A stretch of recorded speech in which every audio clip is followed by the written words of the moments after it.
మనము ఈ దినమున ఎందుకు వచ్చామండి దేవుని సన్నిధికి?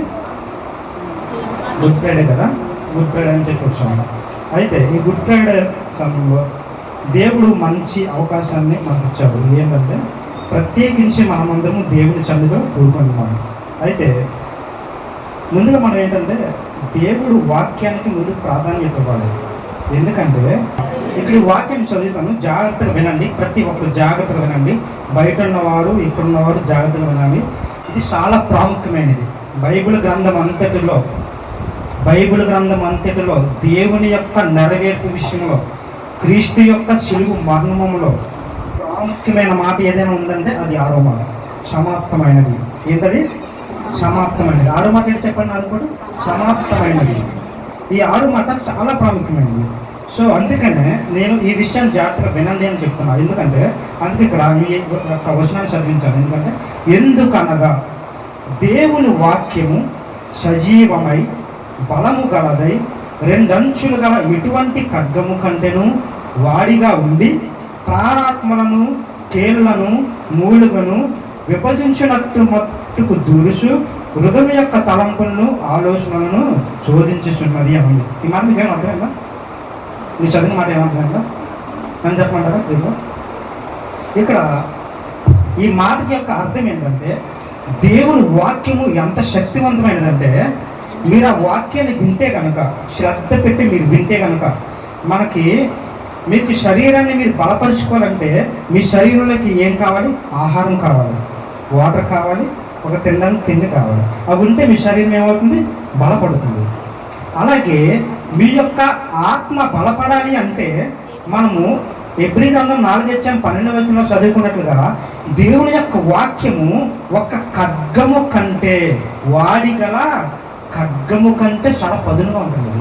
అది ఒక ఖడ్గాన్ని దూసినప్పుడు శరీరాన్ని గుచ్చుకుంటే గాయం కలుగుతుంది కదా, నొప్పి తగ్గుతుంది కదా. అలాగా దేవుని యొక్క వాక్యము మన హృదయంలోకి వెళ్ళిపోతే, మన శరీరంలోకి వెళ్ళిపోతే, ఇక్కడ మనం చదువుకున్న భాగం చదువుకుంటే ఏంటంటే శరీరంలో ఉన్న ఎముకలకు, కీళ్ళకు దూరిపోవాలి. కేవలం శరీరానికి కాదు, నీ మనసుకు కాదు, నీ యొక్క చూస్తున్నా చూసా నీ చదువు కాదు, దీనికి కాదు.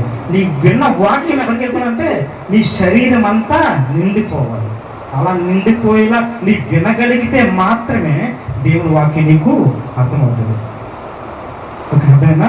కాబట్టి అందరూ శ్రద్ధ కలిగి వినండి. నేను చెప్తున్నాను, వాక్య భాగం అయితే ఇది కాదు.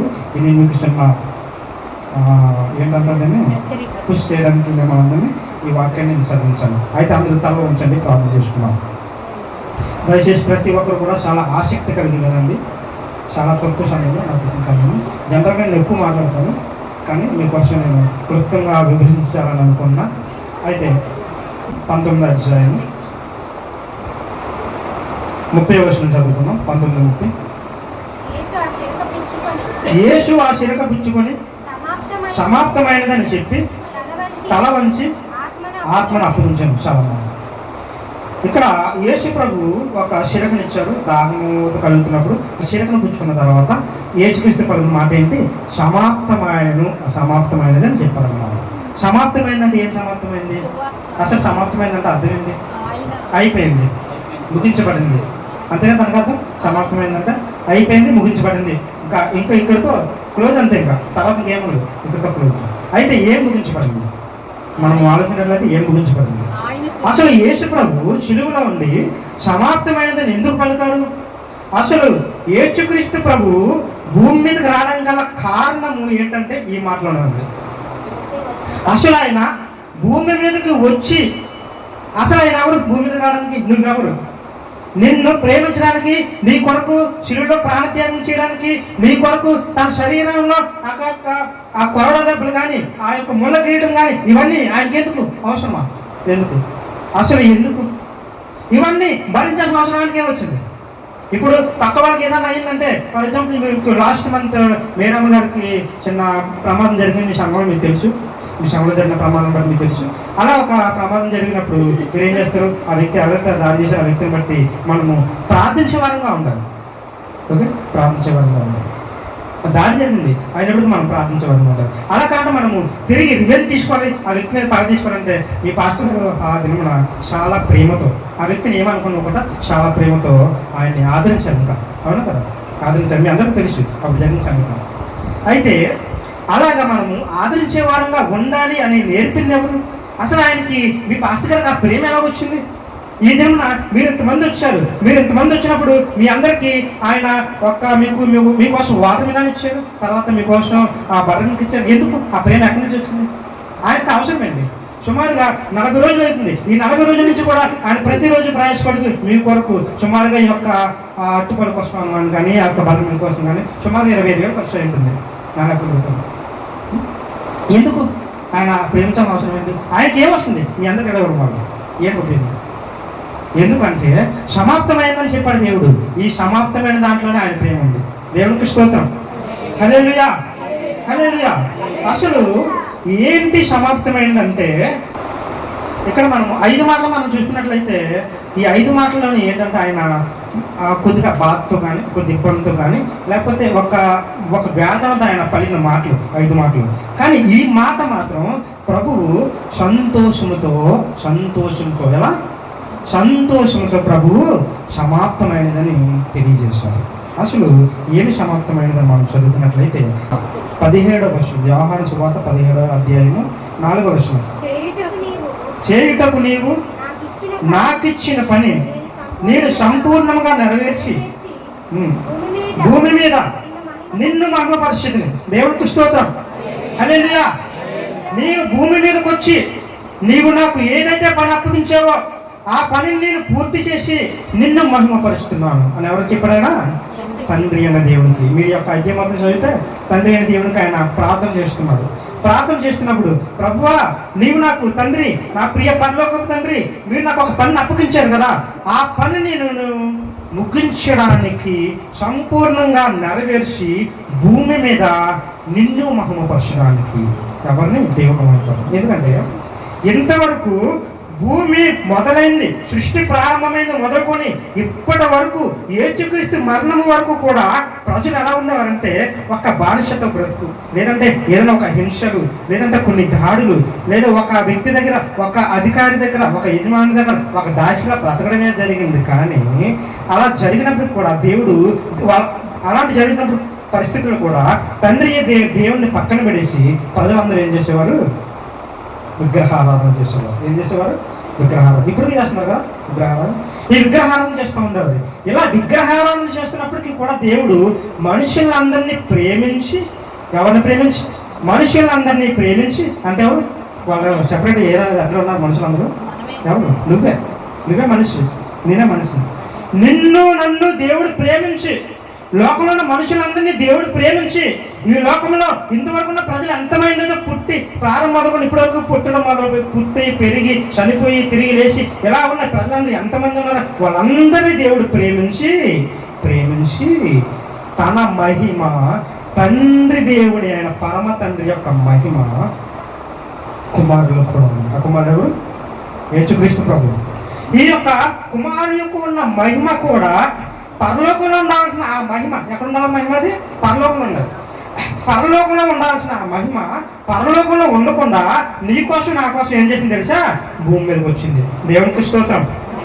హల్లెలూయా, హల్లెలూయా. నీ కోసం నా కోసం భూమి మీదకి రావడమే కాకుండా మనందరి కొరకు శ్రమపడి, దెబ్బలు పొంది, కొరడా దెబ్బలు కొట్టి, తర్వాత మునకిరీటం పెట్టుకొని, ఆ దూషింపబడి, పిడిగుతులు గుర్తుంచుకొని అన్ని బాధలు పడి నీ కోసం నా కోసం ఎక్కడ ఉండాల్సిన మహిమది? పరలోకంలో ఉండాల్సిన మహిమ. పరలోకంలో ఉండాల్సిన మహిమ నీ కోసం నా కోసము ఎక్కడికి వచ్చింది? భూమి మీదకి వచ్చింది. దేవునికి స్తోత్రం. హల్లెలూయా, హల్లెలూయా. అందుకనే మనము బాగా గమనించినట్లయితే అసలు యేసుక్రీస్తు ప్రభువు భూమి మీదకి వచ్చి శ్రమలు ఎందుకు అనుభవించాలి? ఆయన అనుభవించిన తర్వాత, శిలువ మరణం పొందిన తర్వాత సమాప్తమైనదని చెప్పాలి. ఎందుకు చెప్పాలి?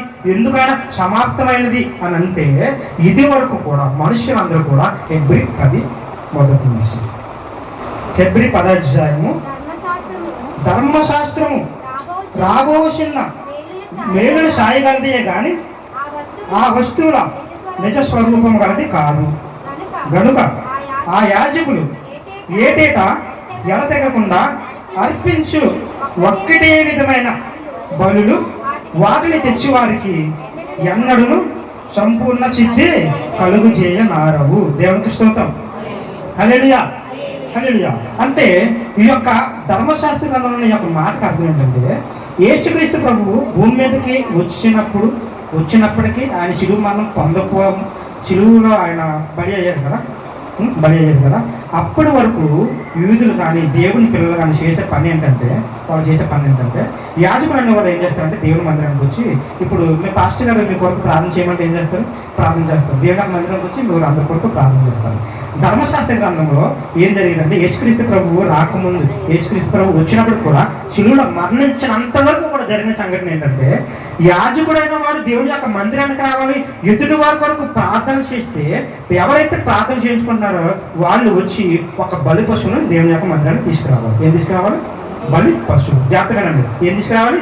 బలి పశువు. అంటే ఒక మనిషి యొక్క పాపము పోవాలంటే అప్పుడు ఏం కావాలి? ఒక బలిని వధిస్తే ఆ వధించడం ద్వారా ఏమవుతుందంటే పాప క్షమాపణ కలిపి పశ్చాత్తాపం కలిపి వాళ్ళ పాపం పోయిందని నమ్మేవాడు ధర్మశాస్త్ర గ్రంథంలో. ఇప్పుడు మనం చాలా మంది అన్ని ప్రజలు చూస్తాం, ఇందులో కానీ కొన్ని చూస్తాం. వాళ్ళు ఏదైనా పండుగ వస్తే ఏం చేస్తారు? ఒక జంతువుని బలిచ్చి వాళ్ళ పాపం, నా కుటుంబం మీద పాపం రాకూడదు, ఇంతవరకు చేసిన పాపం పోవాలని చెప్పి వాళ్ళు ప్రార్థన చేసి ఒక పశువుని బలిస్తారు. అలాగే ఇదంతా యాసనం ధర్మశాస్త్రం మన బైబిల్లోనే ప్రారంభమైంది. ఇప్పుడు ఏదో చేస్తున్నారు కానీ వాళ్ళు ఇది కూడా మన దగ్గర ప్రారంభమైంది. అయితే ఇవన్నీ యేసుక్రీస్తు మరణం వరకు కూడా జరిగాయి. అప్పటి వరకు కూడా జరిగే సంగతి ఏంటంటే, ఒక వ్యక్తి యొక్క పాపము పోవాలంటే, ఎవరైతే పాపం పోవాలని అనుకుంటున్నారో ఆ కుటుంబం వరకు ఒక బలి పశువుని తీసుకురావాలి. ఆ బలి పశువుని తీసుకొచ్చి దాన్ని వధించిన తర్వాత ఆ రక్తము వారి యొక్క ఇంటి దారబంధం మీద వాళ్ళు ప్రోక్షించినప్పుడు, ఇలా జల్లినప్పుడు ఏమవుతుందంటే ఆ ఇంట్లో ఉన్న పాపం పోతుంది. దేవునికి స్తోత్రం. హల్లెలూయా, హల్లెలూయా. పోయింది కదా. పోయిన తర్వాత మళ్ళీ ఏమైంది? మనిషికి మళ్ళీ పాపం మొదలైంది. మళ్ళీ ఏం చేశాడు? మళ్ళీ తప్పు చేయడం మొదలుపెట్టాడు. అంటే ఏంటి? ప్రతి సంవత్సరం, ప్రతిరోజు, ప్రతిదినం, ప్రతి వారం మనిషి ఏం చేస్తున్నాడంటే పాపం చేస్తూనే ఉన్నాడు. ఆ బలి పశువు ద్వారా ఏం జరుగుతుందంటే పాపం పెరుగుతుంది కానీ పాపం తగ్గలేదు అక్కడ కూడా. దేవునికి స్తోత్రం. హల్లెలూయా, హల్లెలూయా. కాబట్టి అలాంటి బలి పశువుని వధించినప్పుడు మాత్రమే వ్యక్తి యొక్క ఒక పాపి యొక్క పాపము పోతుంది. కాబట్టి దానిని ఆదర్శంగా, దాన్ని నిదర్శంగా, దాన్ని సాదృశ్యంగా తీసుకొని మనము అబ్రహాము దగ్గర మనం చూసినట్లయితే ఇస్సాకునికి బదులుగా ఇస్సాకుని బలి ఇవ్వాల్సిన సమయంలో దేవుడు అక్కడ ఏం చేశాడు? ఒక బలి ఇచ్చాడు కదా, బలి ఇచ్చాడు. ఆ విధంగా ఆ బలి పశువు ఎవరంటే, అక్కడ ఆ ధర్మశాస్త్ర గ్రంథంలో వధింపబడిన ఆ బలి పశువు ఎందుకు అక్కడ బలిని వధించాల్సి వచ్చిందంటే, ఒక వ్యక్తి యొక్క పాపము పోవాలంటే ఒక పశువు వధించబడాలి. ఆ యొక్క నరమాతృల కొరకు వధింపబడిన జంతువు, ఒక జంతువుని మనం బలిస్తే ఒక మనిషి యొక్క పాపం ఆ రోజుకు పోతుంది, తర్వాత అది పోదు, అది కంటిన్యూ అవుతూ ఏమవుతుంది? దినము పాపం పెరిగిపోతూ క్రీస్తు శకం 28వ సంవత్సరం. ఎన్నో సంవత్సరం? 28. కొన్ని లెక్కలు ఉన్నాయి దీనికి. క్రీస్తు శకం 28వ సంవత్సరంలో కొందరు 28 అన్నారు, కొందరు 30 అన్నారు. బట్ నేను చేసిన అనాలిసిస్ ప్రకారం అయితే క్రీస్తు శకం 28 అనుకున్నాను. క్రీస్తు శకం 28లో యేసుక్రీస్తు ప్రభు వారు శిలువలో, రోమా ప్రభుత్వం వాళ్ళు యేసుక్రీస్తు ప్రభువుని శిలువకు అప్పగించారు. అప్పగించినప్పుడు ఎప్పుడైతే పాత నిబంధన కాలంలో ఉన్న బలి పశువులు మనం ఏ విధంగా అయితే ఇవ్వాల్సిన దానికి సాదృశ్యంగా యేసుక్రీస్తు ప్రభువు మనందరి కొరకు ఒక్కసారిగా బలి ఇవ్వడానికి సిద్ధపడ్డారు. దేవునికి స్తోత్రం. హల్లెలూయా, హల్లెలూయా. ఈ బలిపీఠము ధర్మశాస్త్ర గ్రంథంలో అబ్రహాం పెట్టిన బలిపీఠం కానివ్వండి, ఇస్సాకు పెట్టిన బలిపీఠం కావండి, యాకోబు పెట్టిన బలిపీఠం కావండి, ఎవరైతే దేవుని యొక్క మన పితరులందరూ దేవుని యొక్క బిడ్డలు ఎవరైతే ఈ యొక్క బలిపీఠాన్ని ఒక్కరొక్కరు పెట్టుకుంటూ బలి పశువును వధిస్తూ పాపం పెరిగిపోతుంది తప్ప తగ్గలేదు. ఒక్కసారిగా యేసుక్రీస్తు ప్రభు మాత్రం రావాల్సి వచ్చింది, భూమి మీదకి రావాల్సి వచ్చింది. అందుకనే పరలోకంలో ఉన్న ఆ యొక్క మహిమను దేవుడు, ఆ మహిమ ఎలా వచ్చింది తెలుసా? మహిమలో రాలేదు. జాగ్రత్తగానండి. మహిమలా రాలేదు. పరలోకంలో ఉన్న మహిమలాగే నీ దగ్గరకు వస్తే నీకు దేవుడు అంటే ఎవరు అర్థం కాదు. అసలు యేసుప్రభు అంటే ఎవరని నీకు అర్థం కాదు. అర్థమవుతుందా? అర్థం కాదు. ఆయన యేసుక్రీస్తు ప్రభు మనిషిలో రాకముందు ఆయన మన మధ్య ఒక ఆత్మలో ఉన్నాడు, ఒక దేవుడి శక్తిలో ఉన్నాడు. అలా ఉన్న దేవుడు ఒక ఆత్మలాగే ఒక శక్తిలాగే నీ దగ్గరికి వస్తే దేవుడు అంటే నీకు తెలియదు. దేవుడికి స్తోత్రం, హల్లెలూయా. అందుకనే యేసుక్రీస్తు ప్రభు, అందుకనే చదవండి 2వ వచనం 10:10 ఎబ్రీ 10:10.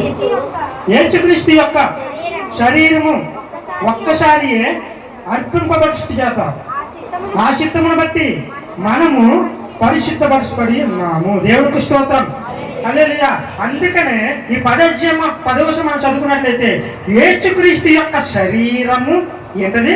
శరీరము నలగగొట్టబడి, పశువు కాదు, ఒక జంతువు కాదు, ఒక మేక కాదు, ఒక గొర్రెపోతే కాదు, శరీరము, ఆయన శరీరము నలగగొట్టబడి ఒక్కసారి అర్పింపబడి చేత తన చిత్తమును బట్టి మీరు ఏమన్నారు?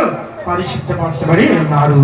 ఆ పాత మందిరంలో ఉన్న ఆ యొక్క బలి పశువు బదులు యేసుక్రీస్తు ప్రభు ఇక్కడ మీ అందరి కొరకు కూడా బలి త్యాగము చేయబడుతున్నారు. అందుని బట్టి మనం అందరము కూడా మన కొరకు వచ్చింది ఎవరంటే తండ్రి అయిన దేవుడని మనము నమ్మాలి. యేసుక్రీస్తు ప్రభువుని మనం నమ్మాలి.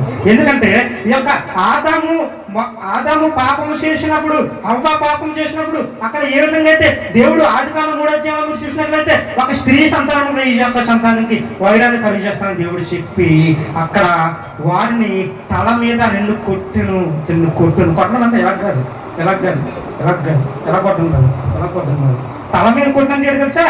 శిలువ. యేసు శిలువలో ఉన్నప్పుడు ఆ రక్తం ఎప్పుడైతే కాలిందో, కార్చబడిన ఆ రక్తము ఎప్పుడైతే నేల మీద పడిందో, పడగా ఏముంది తెలుసా? ఆది కాలంలో ఉన్న అపవాది అయిన సాతాను, మోసపుచ్చిన సాతాను, ఆదాముని మోసపోతున్న సాతాను దేవుడు ఏం చేశాడు తెలుసా? సాతాను ఏం చేశాడు దేవుడు? ఎక్కడ కాళ్ళ కింద తొక్కి ఏం చేశాడు? కాళ్ళ కింద దేవుడు తొక్కి, దేవుడు చితక కొట్టి వారిని జయించి వారి తల మీద నిలబడ్డాడు యేసు ప్రభు. దేవుడికి స్తోత్రం, హల్లెలూయా, హల్లెలూయా. సాతాను యొక్క తల మీద నిలబడి దేవుడు రాజ్యాధికారాన్ని పొందుకున్నాడు. మన మత ఆదివారం జరుపుకున్నాం కదా, అప్పుడు జరుగుకున్న కాల్మెడి సందర్భం తెలుసా? ఏషియా రాజు, ఇశ్రాయేలులకు రాజు, సర్వమానవులకు రాజు, ఈ యొక్క సృష్టి అంతటికి రాజు. ఆ రాజు ఎక్కడ నిలబడ్డాడు తెలుసా? సాతాను యొక్క తల మీద నిలబడ్డాడు. దేవునికి స్తోత్రం. అలాంటి రాజుని మనమందరం పొందుకున్నాం. దయచేసి ఈ యొక్క శిలువ త్యాగము వ్యర్థమైనట్లుగా, శిలువ త్యాగము ఏదో నీ యొక్క దేవుని యొక్క మందిరానికి వచ్చి నామకార్థంగా ఏదో దేవుని యొక్క మందిరం వచ్చి ప్రతిదినము వాక్యాన్ని చదువుకొని మళ్ళీ పాపంలోకి వెళ్ళిపోతే నువ్వు పాత బంధకాలం భక్తులు ఎలా ఉన్నారో నీ గతి కూడా అలా ఉంటుంది. అలా ఉండకుండా ఉండడం కోసం నీకు కలిగి ఉండాల్సింది ఏంటో తెలుసా? విశ్వాసం చేత. ఏ విశ్వాసం కలిగి? యేసు ప్రభువు నా కొరకే మరణించాడు, నా కొరకే శిబితాన్ని చేయబడ్డాడు, నా కొరకు ఆయన ప్రాణ అర్పణ ఇచ్చాడు, ప్రాణాన్ని త్యాగం చేశాడు. మీరు నమ్మి విశ్వసించి మీరేం చేయాలి? నమ్మి విశ్వసించి ప్రతిరోజు దేవుని మందిరానికి రావాలి. అంతేనా? కాదు. నమ్మి విశ్వసించే మీరు ప్రతిదినము దేవుని మందిరానికి రావడం కాదు, కానీ మారు మనస్సు పొంది బాప్తిస్మము పొంది దేవుని రక్షణ అనుభవంలోకి మీరు వచ్చినట్లయితే అప్పుడు మాత్రమే దేవుడు మిమ్మల్ని పరలోక రాజ్యంలోకి తీసుకెళ్ళడానికి సిద్ధంగా ఉన్నాడు. అట్టి కృప మీ అందరికీ దేవుడు దయచేసి మిమ్మల్ని దీవించి ఆశీర్వదించిన కాక. ఆమేన్.